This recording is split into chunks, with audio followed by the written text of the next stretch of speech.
Hey guys, welcome to Tammy's Tips and Tricks on some great way to make an amazing yogurt. Super simple.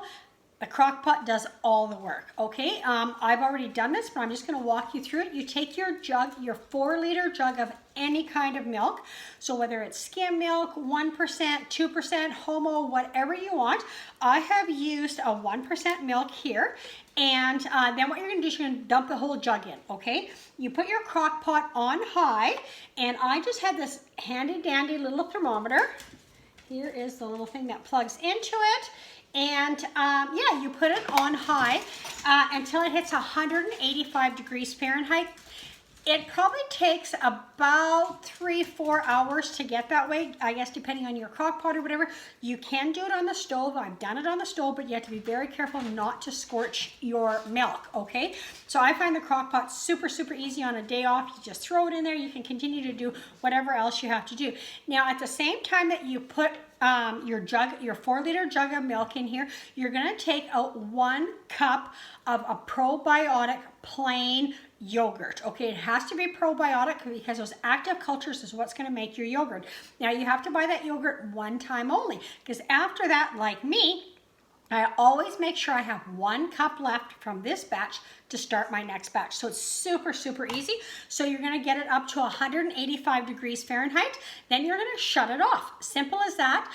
You take the lid off. Sometimes I stir it a little bit to help it cool a little faster if I'm in a hurry or whatever. And when that temperature comes all the way down to 110 degrees Fahrenheit, then you're going to add that 1 cup of yogurt, probiotic plain yogurt, okay? So you throw that in there, then you're going to put the lid back on your crock pot, because you're not going to have the ladle in like I do, and then you just take your big fluffy bath towel and you wrap up your crock pot in a nice big fluffy bath towel, okay? Just like that, leave it overnight. Make sure your crock pot's shut off or unplugged, okay? Because you don't want to wreck this. You let it sit totally overnight. The next morning you come, you take the lid off, and this is what you're gonna find. A big 4-liter container of yummy Greek yogurt. Now what you're gonna do from there is you're going to take, if you have cheesecloth, that's totally cool. I honestly just use a clean tea towel every single time. And then what you do is you ladle it into your tea towel. Sorry, I should have showed you this. I have it sitting over top of a big bowl. Maybe I'll just move this over so you can see a little bit. So I have it sitting over a big bowl with a big colander in there. So, and it's a very fine mesh colander, so that way it can strain off the whey. So then I'm going to do is I'm just going to ladle all my yogurt in here. If you're really handy and have 2 hands, you can dump your crock pot in here. But you just ladle it in. Once it's completely ladled in, I throw it in the fridge for maybe an hour. Yeah, sometimes it doesn't have to take any longer than that. And you're gonna separate the whey from the yogurt. Then what I do with the leftover whey is I take it outside and I dump it on my rose bushes. I do that all year long, whether it's even in the winter. So what? I throw that whey over there. That way when the spring comes and that stuff melts, it's going to melt on top of my rose bushes. I have the most magnificent rose bushes because of the whey that I use. Instead of dumping it down the sink, that's the only use that I have personally found for yogurt whey. There's all different kinds of other whey out there that you can use in bread making and stuff like that. But for me, that's the only thing that I found to use the yogurt whey. I'm going to continue to ladle that.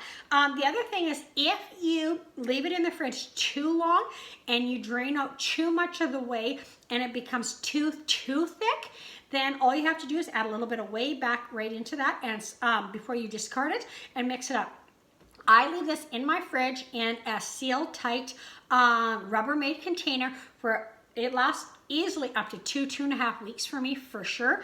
Then when I need some yogurt, whether it's for cooking, you can use it in the placement of any time you need sour cream, or I use it for yogurt, which is fantastic. I make an overnight oatmeal, which is to die for, and I'm going to post that recipe too.